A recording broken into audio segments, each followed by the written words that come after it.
Je voulais juste rapidement parler de Star Trek et de la logique des émotions. C'est-à-dire que dans Star Trek, il y a toujours une opposition faite, particulièrement dans les premières séries en tout cas, avec Spock et Kirk, contre les émotions, qui sont apparemment illogiques, et la logique. Bien des remarques que le docteur McCoy fait à Spock sont eh oui, et tu vas devoir vivre avec l'illogicité de nos émotions, et Spock répond oui, et c'est bien dommage, ou des conneries comme ça.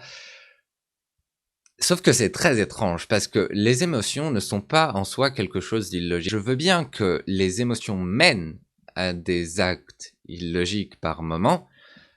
En soi, les émotions pourtant sont des choses très logiques.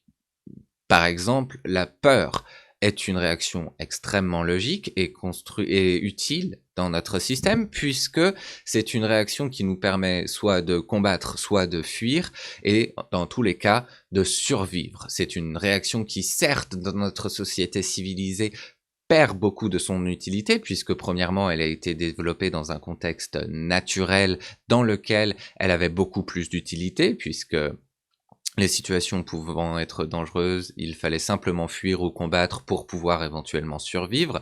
Aujourd'hui, dans des situations dangereuses, on a toujours éventuellement l'utilité de ces choses-là, mais la peur aujourd'hui nourrit beaucoup plus de sentiments de xénophobie et ce genre de choses, plus que de réactions logiques à une certaine situation. L'amour et l'attachement qu'on appelle généralement, l'amour est aussi une émotion extrêmement logique, puisque un des exemples les plus connus est le fait que des chauves-souris font survivre leurs camarades en leur crachant du sang qu'ils ont absorbé dans la bouche pour qu'ils puissent se nourrir eux-mêmes. Mais il y a aussi tout simplement l'attachement qu'un maire a pour ses... qu'une mère a pour ses petits, qui fait qu'elle protège ses petits, et c'est une manière pour l'espèce au complet de survivre et de pouvoir continuer son existence. Donc l'attachement a pour but, encore une fois, la survie. Maintenant, il est plus difficile pour moi là tout de suite de décrire quelle aurait l'utilité de la colère. Peut-être que c'est une utilité de gestion des autres émotions pour contrecarrer les impacts négatifs de la peur parfois.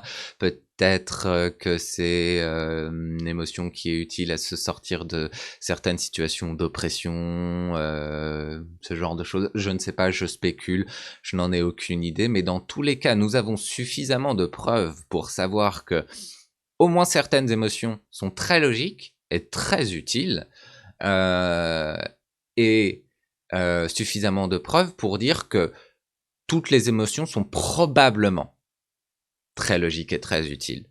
En tout cas, il n'y a certainement pas suffisamment de preuves pour dire que les émotions sont illogiques. Il n'y a aucune preuve pour dire que les émotions sont illogiques.